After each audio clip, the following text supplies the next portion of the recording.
La historia del padre Crespi es uno de los más enigmáticos alguna vez contada. Una civilización desconocida, increíbles artefactos, una enorme cantidad de símbolos escritos en planchas de oro pertenecientes a una lengua desconocida y representaciones extrañas que conectan a la América precolombina con los antiguos sumerios.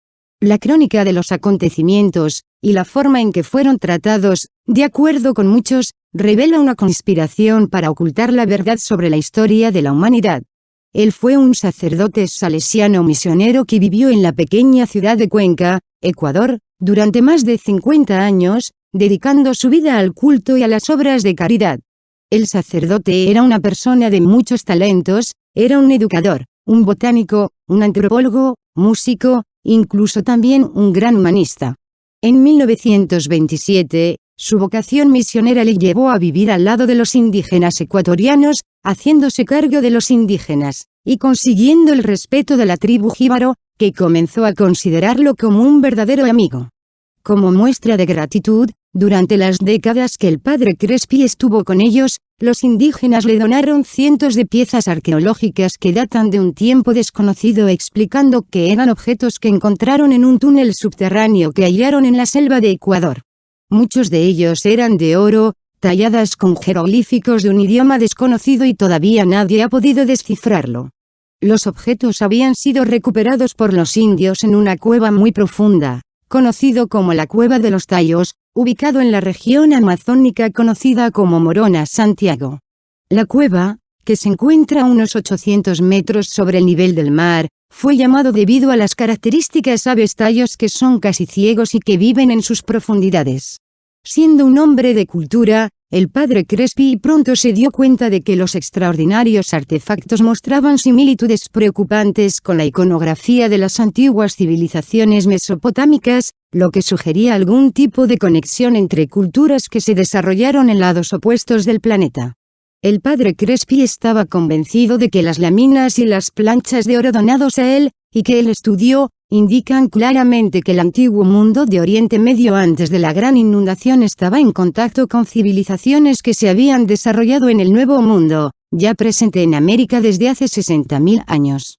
Según el padre Crespi, los jeroglíficos arcaicos que habían sido grabados, o tal vez prensados con moldes, no eran otros que la lengua materna de la humanidad, la lengua que se hablaba antes del diluvio. En su ingenuidad de un hombre de fe y cultura, el religioso no se dio cuenta de que sus ideas ponían seriamente en cuestión las teorías establecidas por la arqueología convencional, la oficial. Ya que los artefactos donados habían formado una colección muy grande de objetos, en 1960 Crespi solicitó y obtuvo el permiso del Vaticano para crear un museo en la misión salesiana de Cuenca. Para Cuenca fue el museo más grande que jamás se haya creado en el Ecuador, por lo menos hasta 1962, cuando un misterioso incendio destruyó por completo la estructura, y la mayoría de los hallazgos se perdieron para siempre. Sin embargo, Crespi parece haber sido capaz de salvar algunas piezas que se escondieron en un lugar que solo él conocía. En 1969, Juan Morix, investigador húngaro naturalizado argentino, exploró a fondo la cueva, encontrando muchas láminas de oro que reportó tenían incisiones arcaicas como jeroglíficos, estatuas antiguas de estilo del Oriente Medio, y muchos otros objetos de oro, plata y bronce, cetros, cascos, discos, placas. Crespi indicó a Morix cómo entrar en la cueva y cómo hallar el camino correcto en el insondable laberinto situado en sus profundidades. En 1972, fue Erik von Däniken, escritor sueco, el que difundió la noticia del descubrimiento del investigador húngaro. Cuando la noticia del extraño descubrimiento de Morix se extendió por todo el mundo, muchos eruditos decidieron explorar la cueva con expediciones privadas. Una de las primeras y más audaces expediciones que se llevó a cabo en 1976 fue realizada por el investigador escocés Stanley Hall, en la que participaron el astronauta estadounidense Neil Armstrong, el primer hombre en pisar la Luna, el 21 de julio de 1969. Se dice que el astronauta informó que en los 3 días que permaneció en el interior de la cueva eran incluso más significativo que su legendario viaje a la Luna. A finales de los años 70, Gabriele D'Annunzio Baraldi visitó por un largo tiempo Cuenca, donde se reunió tanto con Carlo Crespi y Juan Moritz. En esa ocasión, Carlo Crespi confió al italo brasileño que la cueva de los tallos era insondable y que los miles de ramificaciones subterráneas no eran naturales, sino más bien hecho por el hombre en el pasado. Según Crespi, la mayoría de los hallazgos que los nativos le entregaron provenía de una gran pirámide subterránea, ubicada en un lugar secreto.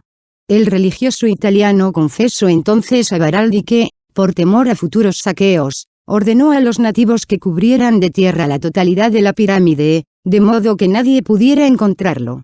Baraldi se dio cuenta de que en muchas placas y láminas de oro fueron recurrentes diversos signos: el sol, la pirámide, la serpiente, el elefante.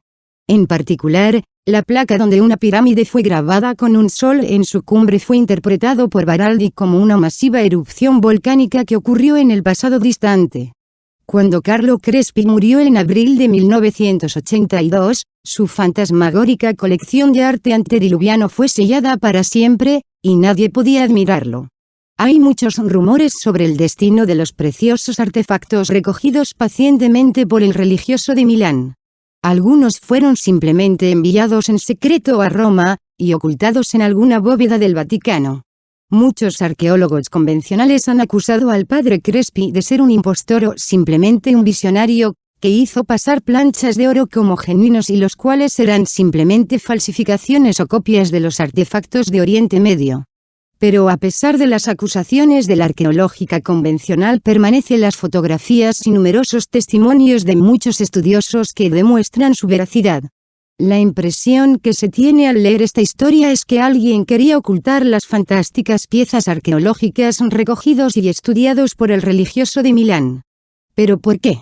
Porque querer ocultar los paralelismos entre las culturas precolombinas de Mesopotamia y aquellos, que son claramente evidentes.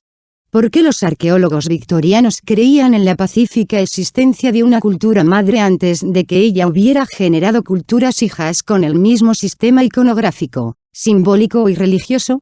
¿Y por qué hoy los arqueólogos convencionales se oponen ferozmente a esta hipótesis, negando esta posibilidad a toda costa? ¿Qué valor tendría el saber que la humanidad desciende de una sólida civilización global avanzada antediluviano?